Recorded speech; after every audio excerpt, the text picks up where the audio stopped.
અને અમદાવાદની અંદર અત્યારે સેન્સ લેવાની પ્રક્રિયા ચાલી રહી છે। આ ઉપરાંત વાત કરીએ અરવલ્લી ભાજપની પણ સેન્સ પ્રક્રિયાના નામોની ચર્ચા ચાલી રહી છે। સાબરકાંઠાના વર્તમાન સાંસદ દીપસિંહ રાઠોડનું કપાઈ શકે છે પત્તું। ઉમેદવારી માટે મૂર્તિયા થયા છે એકઠા। સાબરકાંઠા બેંક ચેરમેન મહેશ પટેલ રેસમાં છે। પૂર્વ શિક્ષણ પ્રધાન જયસિંહ ચૌહાણ પણ ચર્ચામાં છે। પૂર્વ સાંસદ મહેન્દ્રસિંહ ચૌહાણ તે પણ રેસની અંદર છે। અરવલ્લીના ભીખુભાઈ પરમાર પણ ઠાકોર સમાજનો ચહેરો છે। તો ભાજપ દ્વારા યુવા અનુભવી ચહેરાની તલાશ કરવામાં આવી રહી છે અરવલ્લી બેઠક માટે યુવા ચહેરાની તલાશ છે। અહીં પણ સેન્સ લેવાની પ્રક્રિયા ચાલી રહી છે। સાબરકાંઠાના વર્તમાન સાંસદ દીપસિંહ રાઠોડનું પત્તું કપાઈ શકે છે। ઉમેદવારી માટે મૂર્તિયા એકઠા થઈ ગયા છે। સાબરકાંઠા બેંક ચેરમેન મહેશ પટેલ રેસમાં જણાઈ રહ્યા છે।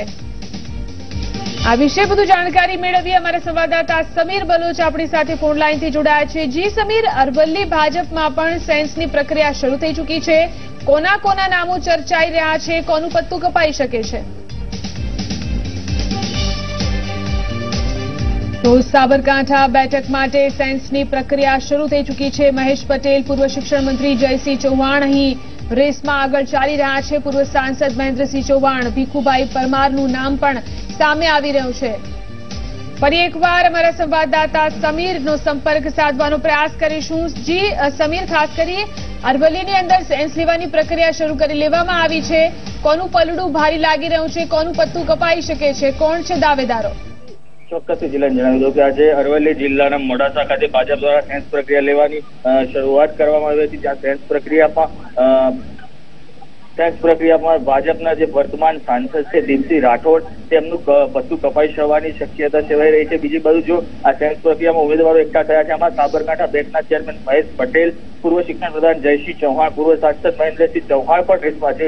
જ્યારે અરવલ્લી લોકસભામાં નજીવામતથી વિધાનસભાની ચૂંટણીમાં નજીવામતથી હારેલા ભીખુસિંહ પરમાર પણ રેસમાં છે। ત્યારે ભાજપ દ્વારા જે અનુભવી ચહેરો છે તેની તલાશ કરવામાં આવી છે।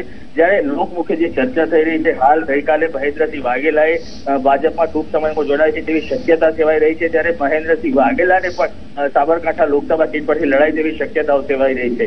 જી બિલકુલ, આભાર સમીર સમગ્ર જાણકારી આપવા માટે। તો અરવલ્લીમાં પણ સાબરકાંઠા માટે સેન્સની પ્રક્રિયા શરૂ કરી દેવામાં આવી છે। તો જામનગરથી એક મહત્વના સમાચાર સામે આવી રહ્યા છે। જામનગર ગ્રામ્ય બેઠક માટે રાઘવજી પટેલે દાવેદારી નોંધાવી છે। ભૂતપૂર્વ સાંસદ ચંદ્રેશ પટેલના પુત્ર વિપુલ પટેલની પણ દાવેદારી છે।